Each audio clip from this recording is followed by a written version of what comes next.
Nityanandam. I'm back with another video.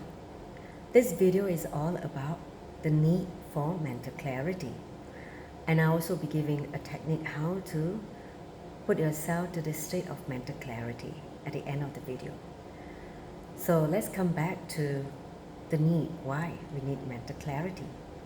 First thing, see, life is all about making decisions.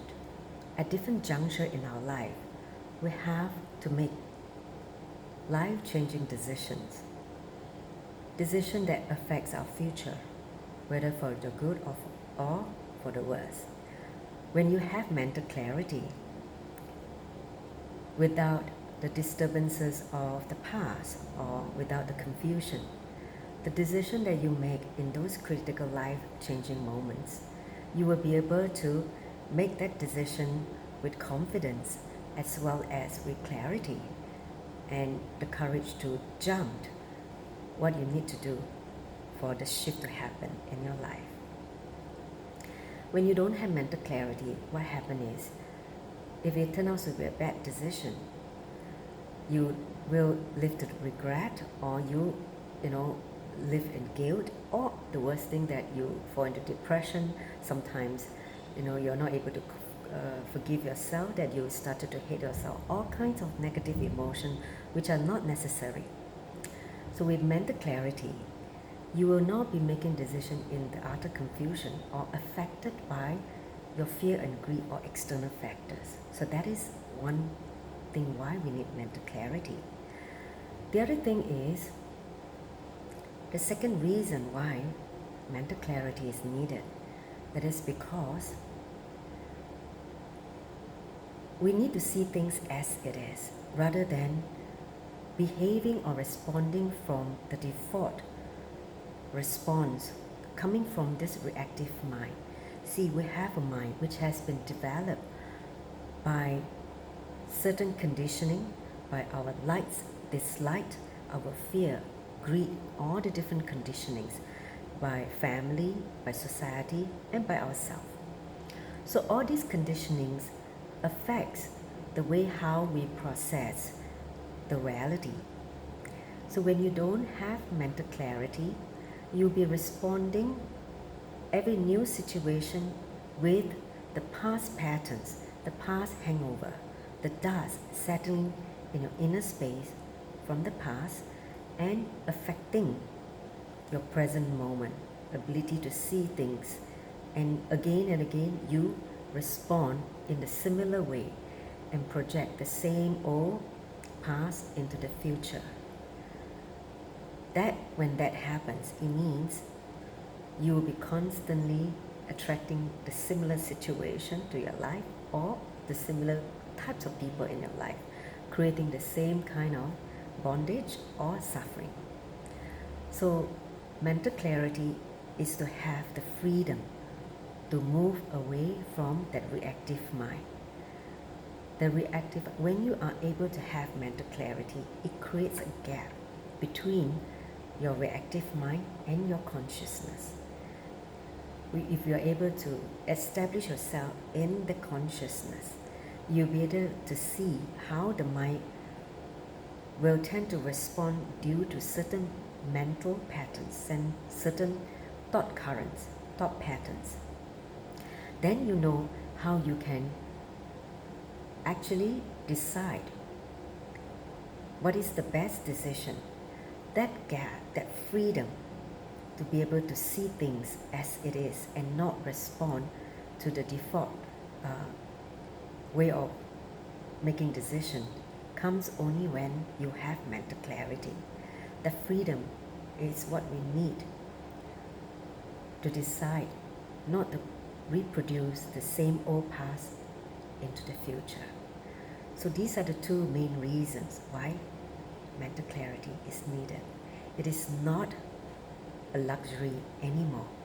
It is a basic survival skill for any human being living on planet Earth. As long as you want to live a happy, conflict-free life, you need to have mental clarity. And that is the reason why mental clarity is a basic necessity, not just for the seekers, not for the spiritual people. It is for everyone to be able to live life with joy, with fulfillment. So how do we go about attaining mental clarity? See, we have many decisions to make, whether it's to take up the job, whether it's to become your own boss, or whether it's to go and further study, or whether it's to get married, whether it's to end the relationship, all kinds of decisions that we have to make. Decision happens only when you are able to see things clearly. Otherwise, you'll be making decisions based on your past. And again, falling into the same bondages that you created in the past. So how do we go about creating mental clarity? First thing, wiping clean the dust of the past which has settled in your inner space. See, we have an inner space which we process cognition, process thoughts, visualization. When a lot of your past incompletion, hangover, are settling in your inner space, what it does to your inner space is that it starts to cloud your ability to see things as it is, the reality. So what we need to do is basically complete with those hangovers through the process or the science of completion called Punnatva. It is a sign gifted by Sadashiva, the very first Adiyogi, Adiguru, who walked on planet Earth. So it is a technique given by the Vinyasa Vairava Tantra, technique 22.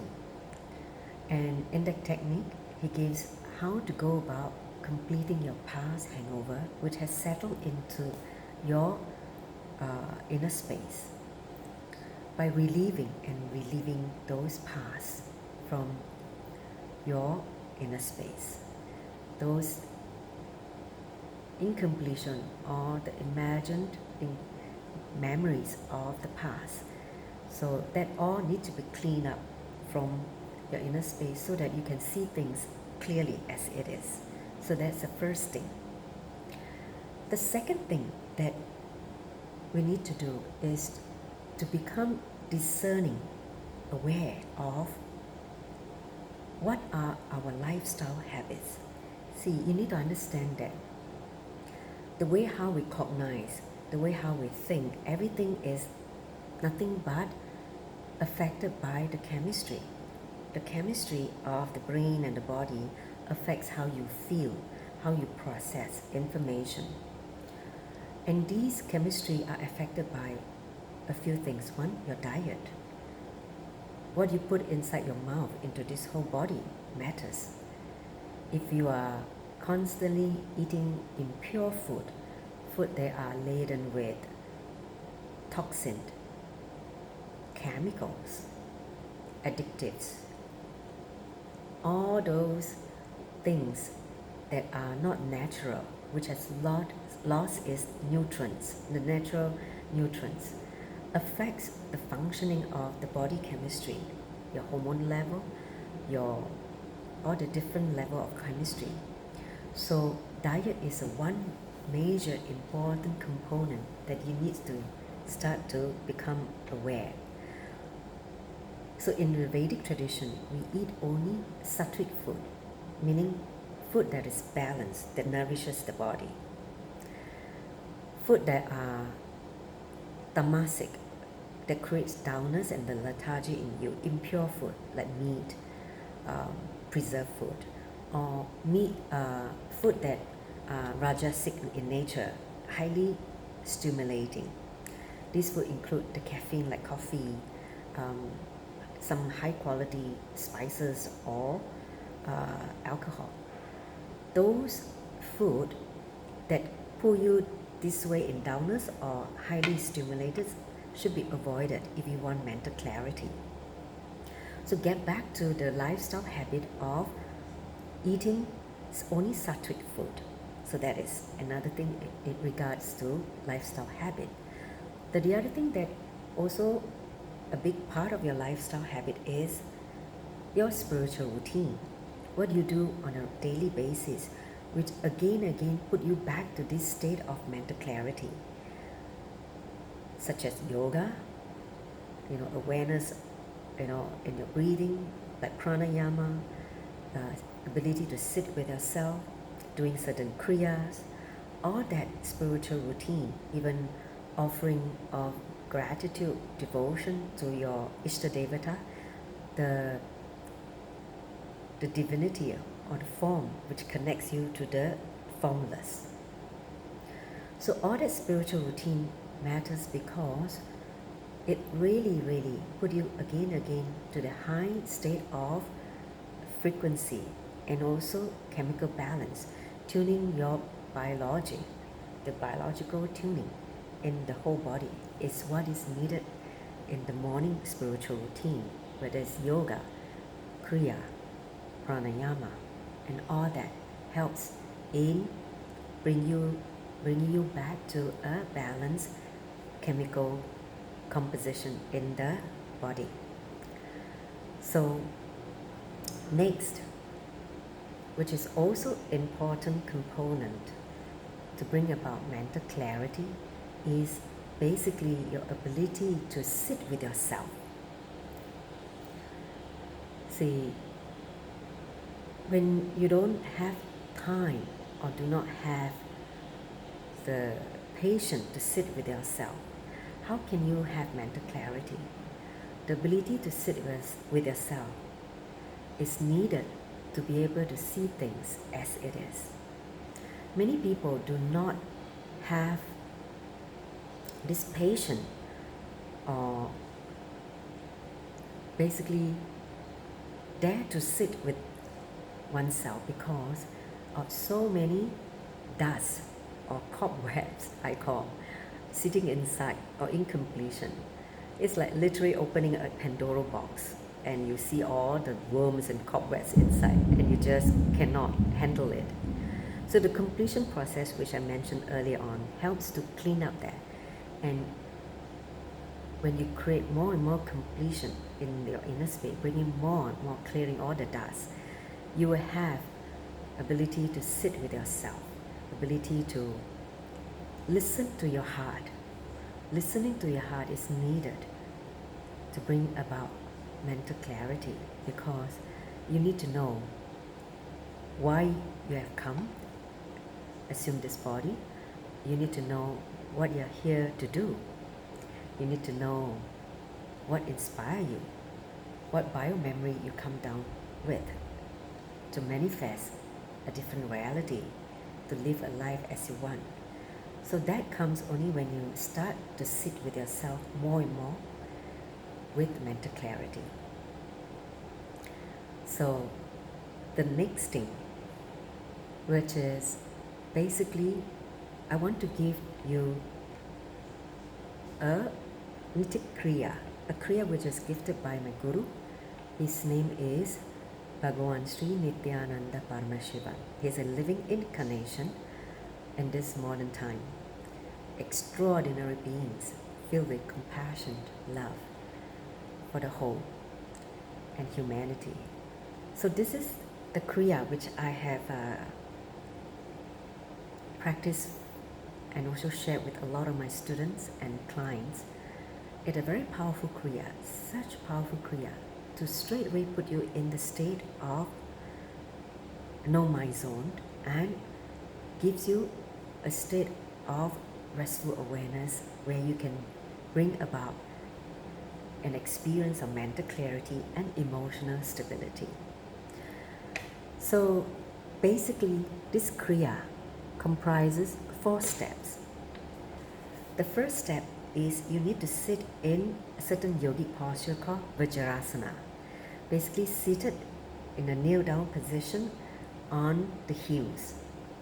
It's one of those postures that normally we sit in a meditative state. So sit in Vajrasana as a first step for about 30 seconds and just get ready prepare the body for the Kriya. So that is the first step. The second step is going into the first breathing technique called Nadi Sodhana, which is commonly known as the alternate nostril breathing. So in the alternate nostril breathing, you basically form a mudra, this mudra, and you inhale through the left. Close, retain the breath, open the right, exhale. At the end of the exhalation to the right nostril, you inhale again to the right nostril. And then you lock again, retain, and then you release to the left. So basically, inhaling left, releasing to the right, and again inhaling right, and then release to the left. In between, when you hold, try to retain as long as you can judicially. So this 4 step is considered one cycle. So in the first part of the breathing technique, you breathe for 3 minutes, just balancing your left and right energy, your masculine and the feminine energy. So that is the first step of the breathing technique. So now going to the second breathing technique. After the 3 minutes has been up, you go to the next breathing technique called Trishula Kumbhaka. Now Trishula Kumbhaka requires you to breathe through the 3 holes, both nostril and the mouth simultaneously. As you inhale fully, at the end of inhalation, you close the mouth, retain the prana inside you as long as you can judicially. Till you can't hold anymore, you release through the nostril. Let me just demonstrate. So you just inhale through the 3 holes.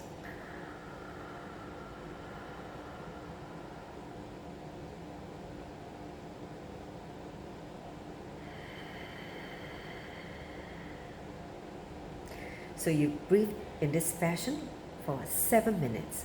The second breathing technique, you will do it for 7 minutes. Have a timer with you. 7 minutes, Trishula Kumbhaka. Okay? So after this second breathing technique, you enter into the last breathing technique called Trinetra Kumbhaka. This technique is slightly more complicated than the first 2, which requires you to use both thumbs. So you're going to inhale first to the left, and then you lock it, and then inhale again to the right, and you lock it, and then inhale fully to the both nostril, and you lock it, and then you only exhale to the left. So you basically, it's a 7-step breathing technique. So let me just demonstrate, okay? So first, inhale to the left, lock it, inhale again to the right, lock it, inhale both, lock, and exhale only to the left. So every time you lock it, you rest awareness on your third eye. So this is called the Trinetra Kumbhaka. You do this also for 7 minutes. So in total, this whole Kriya would take you about 17 minutes, and then the next 5 minutes or 4 minutes, you just sit with yourself in silence. Okay? You will see after these 3 breathing techniques, you will put into a space of complete restful awareness where there's no thought, and you can just sit and witness with not only mental clarity but also emotional stability. This is a Kriya given by Swamiji, my guru, and you can even search on the Google to find more information about this technique. So with that, I would like to conclude this video. Please feel free to experiment this technique and share with me your feedback, your experiences at the end of this video. So with that, I'd like to thank you for spending the time to watch this video. Nityananda.